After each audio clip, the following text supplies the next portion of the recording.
আসসালামু আলাইকুম রহমতুল্লাহ। প্রিয় বন্ধুরা, আমরা মাঠের মধ্যে আছি, পরন্তু বিকেলবেলা। আমার পাশে আছে হাফেজ সাব্বির, আমার পাশে আছে মৌলানা ফরহাদ আলী। তো আমরা এসেছি বিকেলবেলা একটু ঘোরাফেরা, একটু বিনোদনের জন্য। তো আজকে আমরা যেহেতু একজন হাফেজ সাহেব আছে, একজন মৌলানা আছে এবং তারা কিন্তু সঙ্গীতও গায়, টুকটাক আমিও সঙ্গীত গাই। তাহলে আমরা আজকে হাফেজ সাহেবের কাছ থেকে আমরা তেলাওয়াত শুনবো এবং মৌলানা ফরহাদ আলী আছে, তার কাছ থেকে মাসালাও শুনবো, গানও শুনবো এবং তারা প্রশ্ন করলে আমিও চেষ্টা করব।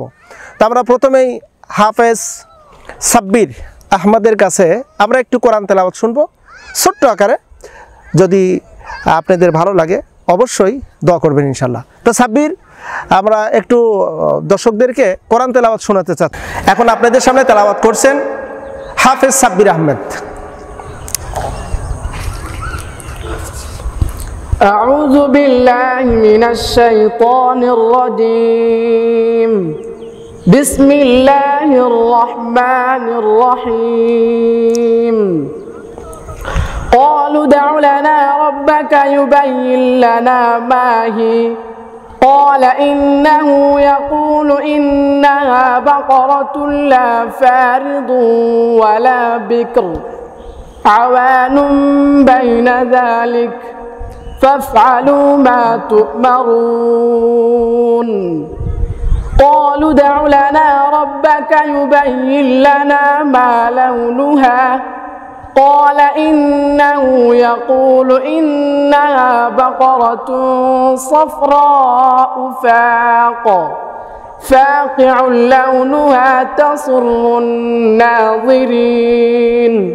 صدق الله العظيم.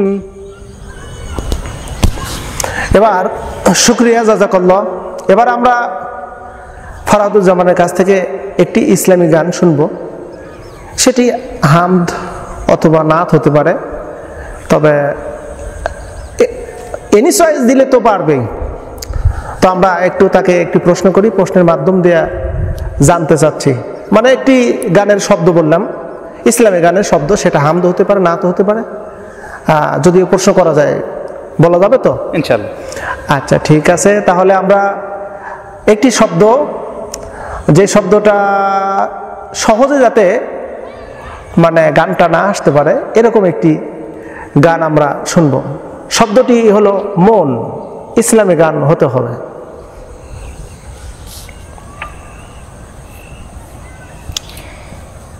মন মাঝিলি খবরদার।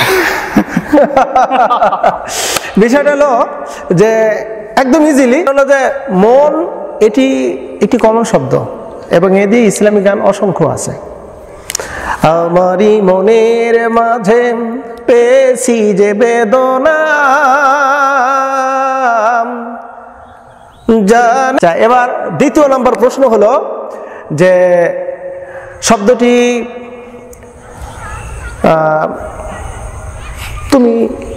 তুমি শব্দ, তুমি দ্বারা ইসলামী গান হতে পারে, সেটা হাম, নাত অথবা এনি ইসলামিক সং। তুমি শব্দটি তুমি।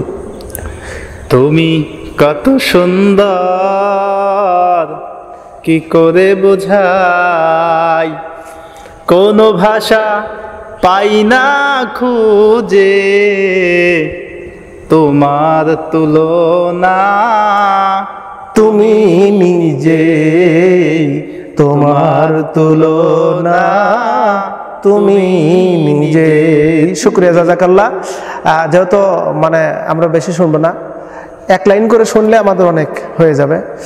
তো এখন আরেকটি বলবে নাকি আমি বলবো, কিরকম? তো ঠিক আছে, এবার আমি একটা প্রশ্ন করি, দেখি তো আপনি এরকম একটা সং গাইতে পারেন কিনা।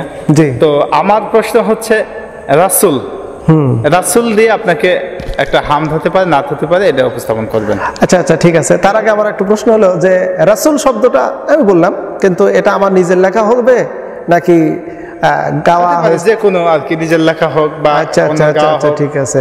এরকম যেমন অসংখ্য শব্দটা মানে এই রাসূল দ্বারা আমি চিন্তা ভাবনা করতেছি কোনটা রেখে কোনটা বলবো। আছে হে রাসূল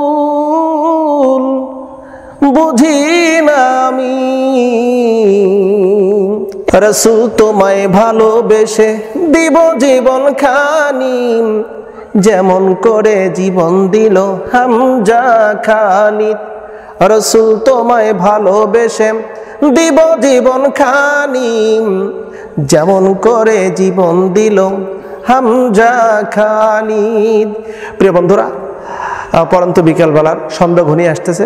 যাই হোক, আর আমরা সময় দিতে পারলাম না। যতটুকু সময় ইসলামিক বিনোদন, সেই হিসেবে আপনাদেরকে একটু বিনোদন দেওয়ার জন্য আমরা একটি মাঠের ভিতর ঘরোয়া পরিবেশে আপনাদেরকে একটু উপহার দেওয়ার চেষ্টা করলাম। তো আমাদের এই আয়োজনটা বা আমাদের এই প্রোগ্রামটা যদি ভালো লেগে থাকে কমেন্টে জানাবেন। পরবর্তীতে আপনাদের কমেন্টে উৎসাহী হয়ে আমরা নেক্সট এরকম ভিডিও করার চেষ্টা করবো ইনশাল্লাহ। এ পর্যন্ত সবাই ভালো থাকবেন, সুস্থ থাকবেন। সবার জন্য দোয়া করি, আমাদের জন্য দোয়া করবেন। আল্লাহ হাফিজ। আসসালামু আলাইকুম রহমতুল্লাহ।